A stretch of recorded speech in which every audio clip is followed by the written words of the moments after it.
अस्सलाम वालेकुम, कैसे हैं आप सब। And I am back with my new video. अल्हम्दुलिल्लाह मैं बहुत ठीक ठाक हूँ। And I was not uploading videos because of Ramzan days and I was waiting for subscribers. You know, if you have created a channel on YouTube and especially it is about education things and education work and education related channel, then you will have to wait for the subscribers and the students whoever are there and whoever interested to watch your channel. So I was watching and I was waiting for new subscribers, and now alhamdulillah I have got some extra what should I say, I have got some of the subscribers in my channel. So alhamdulillah I'm happy.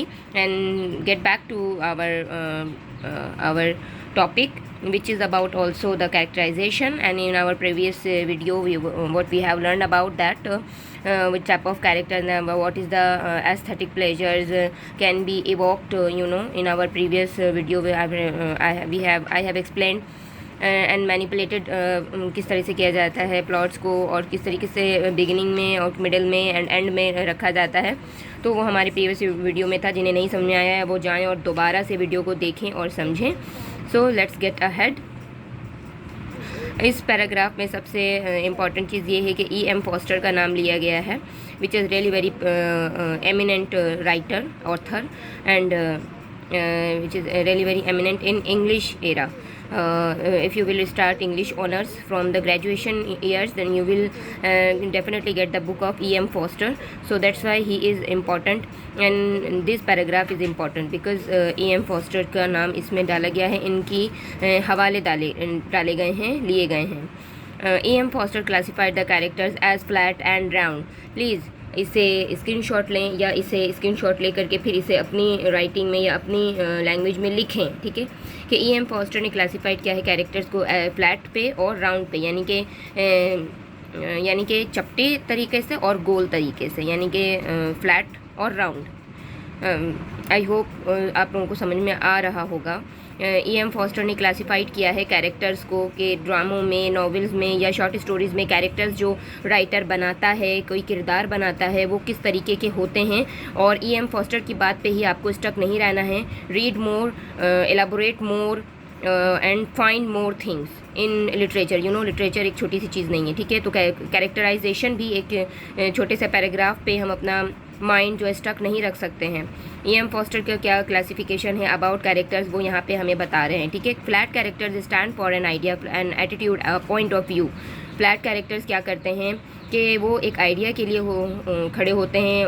उनका जो ड्रामों में इस तरीके से जो उनका किरदार होता है वो एक एटीट्यूड को रिवील करता है, एक नुक्ता नज़र रिवील करता है, पॉइंट ऑफ व्यू को रिवील करता है, जाहिर करता है। They don't grow at all in the course of the story, और वो पूरी कहानी में बढ़ते नहीं हैं। उनका बस एक छोटा सा काम होता है कहानी के अंदर, ठीक है। एक छोटा सा रोल प्ले किया जाता है। दे बिकेम स्टैटिक और स्टेरियोटाइप्स लाइक मैंने इन वर्ड्स को अंडरलाइन इसलिए किया है ताकि मैं अपने जो लिसनर्स हैं उन्हें बता सकूं, उन्हें दिखा सकूं, जो स्टूडेंट्स हैं वो इसका स्क्रीनशॉट ले सकें और उन्हें हेल्प हो सके।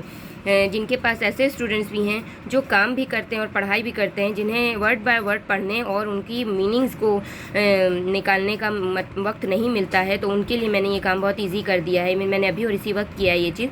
मैंने अपनी किताब बंदी की सिर्फ और सिर्फ आप लोगों के लिए, ठीक है। तो यहाँ पे आप ये मीनिंग का स्क्रीनशॉट ले लीजिए। दे बिकेम स्टैटिक और स्टेरियोटाइप्स, ठीक है। ये कैरेक्टर्स जो हैं, फ्लैट कैरेक्टर्स की बात यहाँ की जा रही है। फ्लैट कैरेक्टर्स क्या करते हैं कि वो एक स्टैंड करते हैं एक आइडिया के लिए, एटीट्यूड के लिए, पॉइंट ऑफ व्यू के लिए, और वो पूरी कहानी में ग्रो आउट नहीं करते हैं, ठीक है। वो पूरी कहानी के लिए नहीं होते हैं, वो भी क्या होते हैं, स्टैटिक होते हैं और स्टेरियोटाइप्स होते हैं, ठीक है। ये रहा स्टैटिक की मीनिंग और ये रही स्टेरियोटाइप्स की मीनिंग। मैं बोल भी देती हूँ ताकि आप कहीं लिख लीजिए। दकियानूसी होता है स्टेरियोटाइप्स का मीनिंग, दकियानूसी तसव्वुरात, यानी कि बहुत ही ओल्ड थिंकिंग, ठीक है, ओल्ड थिंकिंग, पुरानी सोच, स्टेरियोटाइप्स। स्टैटिक का मतलब होता है जमा हुआ। मैं इसे हिंदी में बताने की भी कोशिश करती हूँ। बेवज़न, उसका कोई वज़न नहीं होता है, वो हल्का फुल्का सा किरदार होता है। जमा हुआ होता है, रुका हुआ होता है, ठीक है। साकिन होता है। उर्दू में भी बोल रही हूँ और हिंदी में भी समझा रही हूँ ताकि हिंदी लिसनर्स को भी समझ में आए। Anxieties, sorry, I have gone to the another line. ठीक है। राउंड कैरेक्टर्स क्या होते हैं, यहाँ पर फ्लैट कैरेक्टर्स जो हैं यहाँ तक ख़त्म हो गए, यहाँ पर स्टॉप आ गया। अब राउंड कैरेक्टर की बात कर रहे हैं, जो कि E.M. फॉस्टर ने बताया है कि फ्लैट होते हैं और राउंड होते हैं। फ्लैट का बता दिया गया है, 2 से 2.5 लाइन में 2 फ्लैट कैरेक्टर्स को डिफाइन कर दिया है, और राउंड कैरेक्टर को अब बताने जा रहे हैं, ठीक है। राउंड कैरेक्टर्स क्या होते हैं, on the other hand go through many inconsistencies, anxieties, contradictions etc, ठीक है। राउंड कैरेक्टर क्या होते हैं, वो दूसरे हाथ में वो क्या कर रहे होते हैं, इनकन्सिस्टेंसीज यानी कि तजादात, झगड़े, लड़ाइयाँ, वो जो राउंड कैरेक्टर्स होते हैं वही कहानी में जो है इंटरेस्ट पैदा करते हैं, वही रीडर्स को जो है वो उनका ध्यान अपनी तरफ अट्रैक्ट करवाते हैं, परेशानियाँ भी लाते हैं और मुतज़ादात भी लाते हैं, झगड़े भी लाते हैं, कॉन्ट्रडिक्शंस भी लाते हैं, वगैरह वगैरह, ये सारी चीज़ें करते हैं, ठीक है। Revealing new facets of their personality each time they deal with new situations, हर वक्त वो एक नए हालात से सामना कर रहे होते हैं और अपनी ही तरीके से सामना करते ही हुए अपनी शख्सियत, अपनी पर्सनालिटी के दूसरे फेसेट्स का मतलब होता है पहलू, रुख, ये रहा पहलू, रुख। मैंने हिंदी में नहीं लिखा है, मैंने उर्दू में लिखा है। जिन्हें हिंदी में चाहिए वो भी मुझे कमेंट सेक्शन में आकर के बताएं, I will write it in Hindi, okay. Facets को रिवील करते हैं। राउंड कैरेक्टर क्या होते हैं कि वो बहुत सारी कॉन्ट्रडिक्शंस को रिवील करते हैं, एंग्जाइटीज़ को दिखाते हैं, इनकन्सिस्टेंसीज़ को दिखाते हैं, ठीक है। वो बहुत सारी अपनी शख्सियत के पहलुओं को दिखाते हुए आगे बढ़ते हैं और नई सिचुएशंस को डील करते हैं कहानी के अंदर। They are dynamic, flat, they are dynamic, यहाँ पे राउंड कैरेक्टर का ख़त्म हो गया है, ये लाइन यहाँ पे राउंड कैरेक्टर्स के बारे में ख़त्म हो गई। दे आर डायनामिक होते हैं, वो डायनामिक होते हैं, ठीक है। फ्लैट यानी कि उनके अंदर बहुत सारी क्वालिटीज़ होती हैं, ठीक है, वो बहुत सारी चीज़ों को टैकल कर सकते हैं। जब एक राइटर एक शख्स को दिखा रहा है लिखते हुए, वो बता रहा है कि ये इंसान इस तरीके का है। हमने बहुत सारी ऐसी कहानियाँ पढ़ रखी हैं, हमारे ग्रेजुएशंस में भी, हमारे ऑनर्स में भी, और हमारी यूनिवर्सिटी लेवल की किताबों में भी, ठीक है। हम आपको बहुत सारे ऐसे किरदार मिल जाएंगे, इवन मैं खुद आपको शॉर्ट स्टोरीज़ में दिखा दूँगी। फ्लैट और stock characters are often used to act as a contrast. Flat और स्टॉक यानी कि फ्लैट, रुके हुए, जमे हुए किरदार क्या करते हैं, जिनका बहुत थोड़ा सा जिक्र किया जाता है, बहुत थोड़ा सा राइटर बहुत थोड़ी सी बात उनके बारे में लिखता है।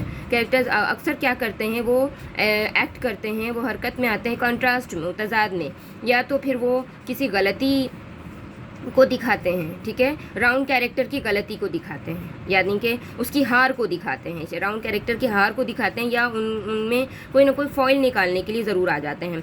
फॉइल का मतलब होता है हार, शिकस्त, उसकी हार, शिकस्त यानी कि डिफ़ीट, उसको डिफ़ीट करने के लिए आते हैं। इस तरीके के फ्लैट कैरेक्टर्स को यूज़ किया जाता है।